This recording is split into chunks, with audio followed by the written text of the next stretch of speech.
नमस्ते बच्चे। आज हम विषय हिंदी व्याकरण कक्षा 5वीं से 10वीं तक और वही व्याकरण में से शब्द भेद के विकारी शब्द है, विकारी शब्द की क्रिया के बारे में आज हम जानकारी देखने वाले हैं। तो क्रिया किसे कहा जाता है? जैसे यह नीचे दिए गए वाक्य पढ़िए। कौन सा वाक्य है? पहला वाक्य, जरूर इसके पीछे कोई मकसद होगा।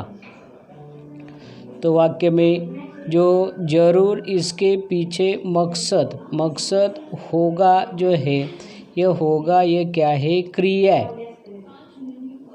इस वाक्य में क्रिया यह होगा। यह दूसरा वाक्य, हर एक आदमी शिकार करता था। क्या करता था? शिकार करता था। वाक्य में क्रिया के बिना वाक्य के लिए अर्थपूर्ण नहीं होता। वही जो क्रिया है, वही क्रिया के बारे में यह हमने उदाहरण देखे।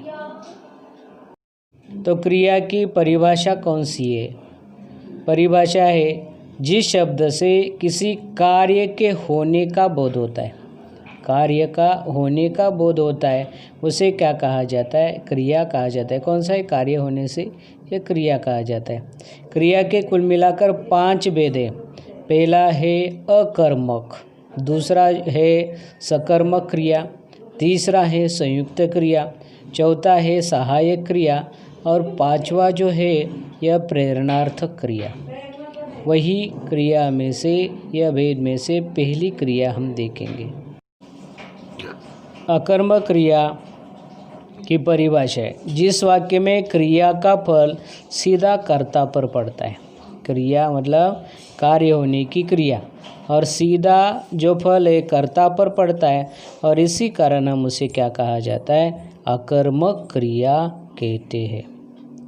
तो अकर्मक या जो है कि जिसमें यह कोई कर्म न हो, जिसमें कोई कर्म न हो, इसे अकर्मक कहा जाता है।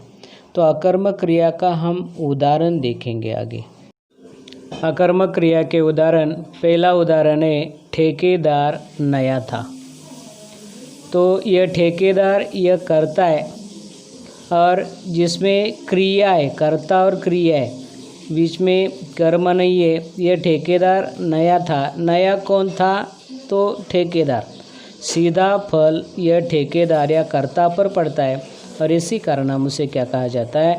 अकर्मक क्रिया कहा जाता है। दूसरा वाक्य है, राजा रथ पर सवार हो गया था। राजा रथ पर सवार हो गया था।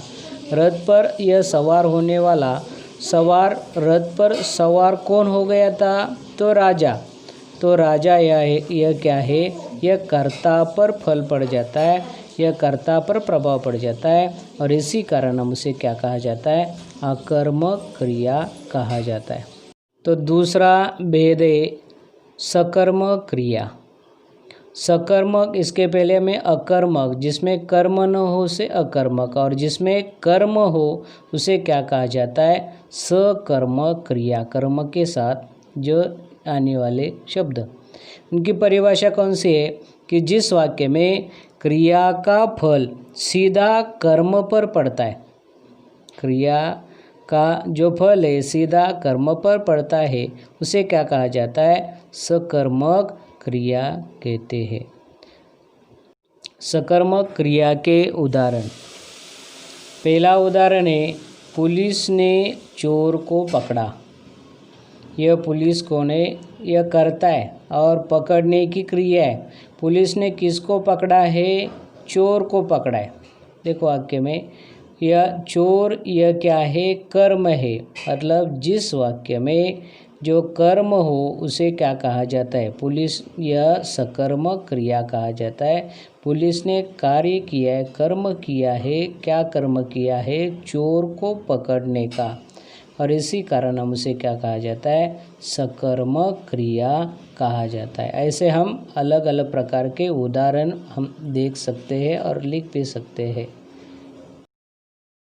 तीसरा क्रिया का तीसरा भेद है, और वही भेद का नाम है संयुक्त क्रिया। संयुक्त मतलब यह क्रिया के साथ जो आने वाली यह जो क्रिया है, तो इसकी परिभाषा कौन सी है कि जिस वाक्य में एक से अधिक क्रिया जो है, सिर्फ एक नहीं है तो एक से अधिक क्रिया आ जाती है, और एक से अधिक क्रिया आने के कारण हम उसे क्या कहा जाता है, संयुक्त क्रिया कहते हैं। संयुक्त क्रिया का उदाहरण है, एक बार पूरी क्लास पिकनिक जा रही थी। उदाहरण क्या है, एक बार क्लास में होने वाले सभी लोग एक बार यह पिकनिक जा रही थी। तो इसमें जाना यह एक क्रिया है और रहना ये दूसरी क्रिया है। वाक्य में दो क्रिया आई हुई है और इसी कारण हम उसे क्या कहा जाता है, संयुक्त क्रिया कहते हैं। या संयुक्त क्रिया क्या उसी प्रकार हम संयुक्त क्रिया के दूसरा उदाहरण भी हम देख सकते हैं। राजा रथ पर सवार हो गया था। राजा रथ पर सवार हो गया था। हो यह जो है हो गया था, ये जो क्रिया है सवार होना, यह रथ पर सवार होना यह पहली क्रिया है और गया का मूल रूप जाना यह दूसरी क्रिया है। उसी प्रकार एक से अधिक क्रिया आने के कारण हम उसे क्या कहते हैं, संयुक्त क्रिया कहते हैं। तो क्रिया का चौथा भेद है और वही भेद का नाम है सहायक क्रिया। तो पहले हम वाक्य देखेंगे। वाक्य कौन सा है, राम गाँव चला गया। यह जो वाक्य है ऊपर दिए हुए वाक्य में यह जो है राम यह क्या है, करता है, और गाँव यह जो है कर्म है, जाने की क्रिया है। गाँव जाने यह गाँव चला गया, गाँव यह कर्म है। यह क्रिया कौन सी है, चला। यह अगर हमने वाक्य ऐसा यह पढ़ने से राम गाँव चला, यह वही जो है क्रिया के लिए अर्थपूर्ण करने के लिए शब्द आया हुआ है, वही शब्द का नाम है गया। तो वो इसी कारण वाक्य का अर्थपूर्ण हो जाता है, और वाक्य को अर्थपूर्ण करने के लिए क्रिया के साथ वाक्य में अर्थपूर्ण करने के लिए जो शब्द आ जाता है उसे क्या कहा जाता है, सहायक क्रिया कहते हैं। सहायक क्रिया यह चौथा भेद है। और वही सहायक क्रिया की परिभाषा कौन सी है कि जिस वाक्य में अर्थबोध कराने में मुख्य क्रिया की सहायता करने वाली किसी सहायक क्रिया जो है, करने वाली सहायक क्रिया उसे कहा जाता है। क्रिया की सहायता देने वाला शब्द उसे क्या कहा जाता है, सहायक क्रिया कहा जाता है। क्रिया का पांचवा भेद है और वही पांचवें भेद का नाम है प्रेरणार्थक क्रिया। प्रेरणा, किसी एक आदमी को प्रेरणा दी जाती है कार्य करने के लिए, यह प्रेरणा दी जाती है। तो प्रेरणा के बिना यह कार्य नहीं हो सकता, और इसीलिए यह प्रेरणार्थक क्रिया की परिभाषा कौन सी है, तो वही हम परिभाषा के बारे में जानकारी देखने वाले। परिभाषा है कि क्रिया के जिस रूप से कर्ता पर किसी अन्य की प्रेरणा का बोध होता है, क्रिया की रूप से किसी कर्ता पर अन्य मतलब दूसरों की प्रेरणा होने का बोध होता है, उसे क्या कहा जाता है, प्रेरणार्थक क्रिया कहते हैं। प्रेरणार्थक क्रिया के दो भेद है। पहला प्रथम प्रेरणार्थक और दूसरा है द्वितीय प्रेरणार्थक। तो प्रथम प्रेरणार्थक किसे कहा जाता है, जैसे किसी प्रथम मतलब यह कर्ता ने किसी यह एक आदमी को प्रेरणा दी है, यह कर्ता यह प्रथम प्रेरणार्थक मतलब यह मालिक घोड़ा दौड़ाता है, यह मालिक को किसी की प्रेरणा नहीं है, यह घोड़ा खुद दौड़ता है और दौड़ने की क्रिया मालिक यह खुद कर रहा है और इसी कारण हम उसे क्या कहा जाता है, प्रथम प्रेरणार्थक क्रिया कहा जाता है। आगे प्रेरणार्थक क्रिया का दूसरा भेद है और उसे क्या कहा जाता है, द्वितीय प्रेरणार्थक क्रिया। तो हम पहले उदाहरण देखेंगे।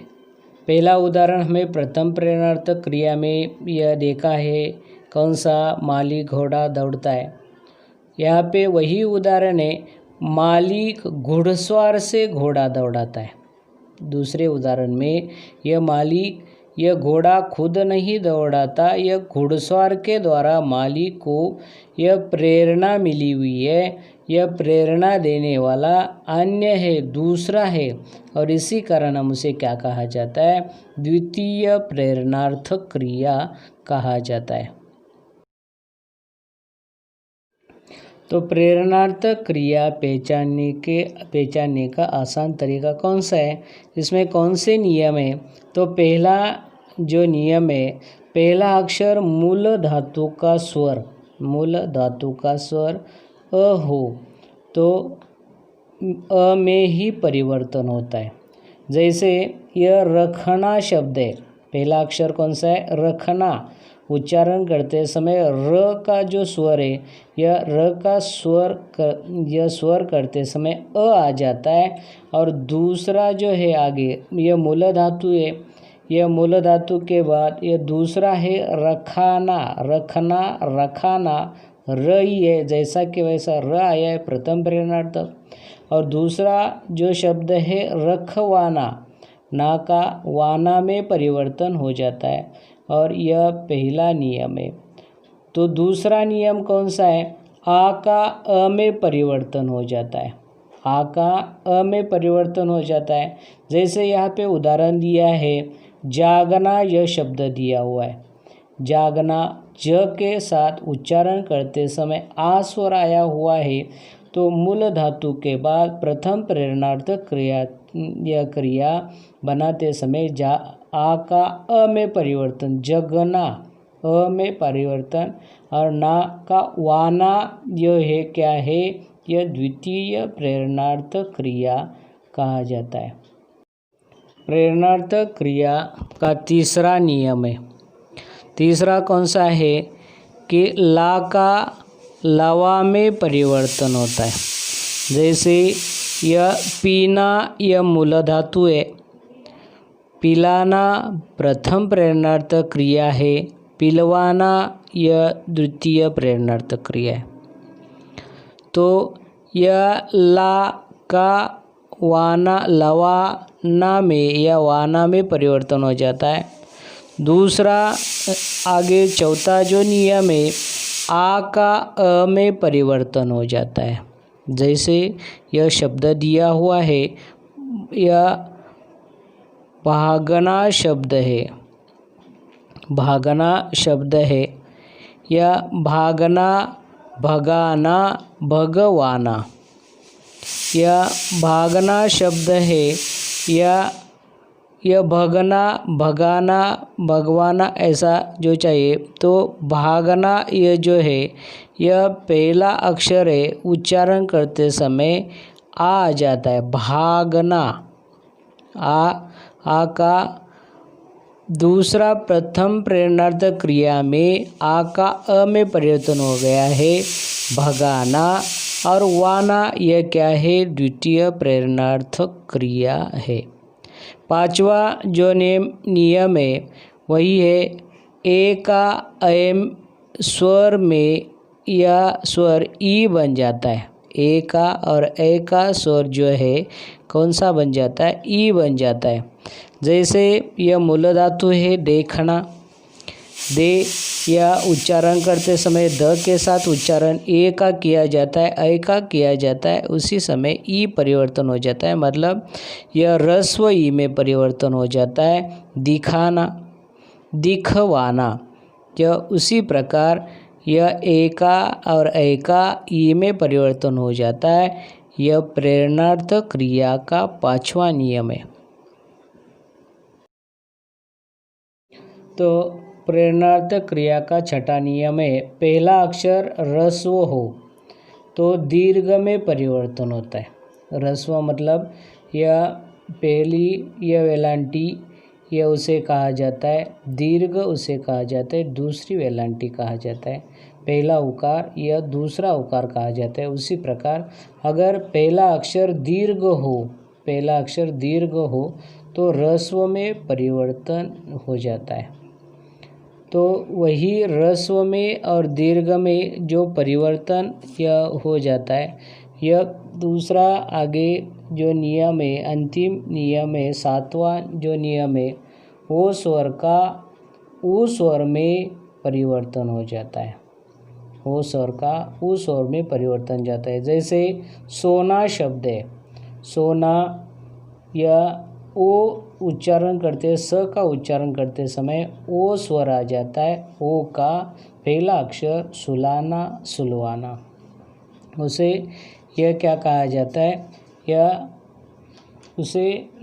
प्रेरणार्थक क्रिया के हमने 7 नियम यह देखे हैं। जैसे अगर जीना शब्द हो, ह्रस्व में जीना शब्द हो तो जीना यह जिलाना जिलवाना, जीना अगर यह दीर्घ स्वर हो तो दीर्घ स्वर में ज का ह्रस्व स्वर में यह ह्रस्व स्वर में परिवर्तन होता है। जीना जिलाना जिलवाना, यह उसे क्या कहा जाता है, यह प्रेरणार्थक क्रिया के हमने यह 7 नियम देखे। उसी प्रकार यह क्रिया किसे कहा जाता है, यह क्रिया के कुल मिलाकर 5 भेद कैसे हम आसानी से पहचान सकते हैं, यही पूरी जानकारी आज हमने देखी है। धन्यवाद।